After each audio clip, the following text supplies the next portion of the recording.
சிறுகடிக்க ஆசை சீரியல்ல அடுத்து வர எபிசோட்ல என்ன மாதிரியான ட்விஸ்ட் எல்லாம் இருக்க போகுதுங்கிறத இந்த வீடியோல பார்க்கலாம். முத்து வந்து குடிச்சிட்டு வராங்க.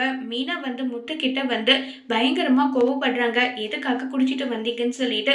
ஆமா, நீ என் பேச்ச கேட்கறியா? நான் எதுக்காக உன் பேச்ச கேட்கணும்? அதனாலதான் நான் குடிச்சிட்டு வந்தேன்னு சொல்லிட்டு முத்து ஆர்கியூமெண்ட் பண்றாங்க. ஏங்க இப்படி பண்ணி என் உயிரை எடுக்கிறீங்க? எதுக்காக இப்படி பண்றீங்கன்னு சொல்லி கேட்குறாங்க. கிரிஷ் மேல நான் அவ்வளோ உயிரா இருப்பேன். ஏன் நீயும் அப்படிதானே இருந்த? என் மீனா முன்ன மாதிரி கிடையாது. இப்ப மாறிட்ட.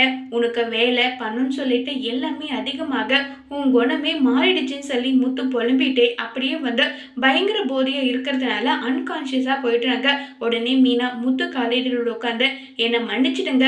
நான் எப்படிப்பட்ட சூழ்நிலையில இருக்கேன்றது எனக்கு மட்டும்தான் தெரியும். அதை நினைக்கும் போது மனசு முழுக்க அவ்வளோ பாரமா இருக்கு. இப்ப வரைக்கும் நான் உங்ககிட்ட வந்து இவ்வளோ விதமா உண்மையை மறைச்சதே கிடையாது. இவ்வளோ போய் நான் சொன்னதே கிடையாது.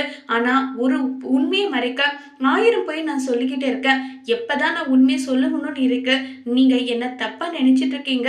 ஒரு நாள் இல்ல ஒரு நாள் என்னை பத்தி நீங்க புரிஞ்சுப்பீங்கன்னு சொல்லி மீனா முத்து கிட்ட ஃபீல் பண்ணி பேசிட்டு இருக்காங்க. இது எல்லாமே ரோகிணி கேட்டுட்டு இருக்காங்க. மீனா வர வர அவள் லைஃப் வந்து ஸ்பாயில் ஆகுது. ஒருவேளை உண்மையை சொல்லிடுவாளுன்னு சொல்லி ரோகிணி நினைக்கிறாங்க. அதோட இந்த பிரமவை முடிச்சிருக்காங்க.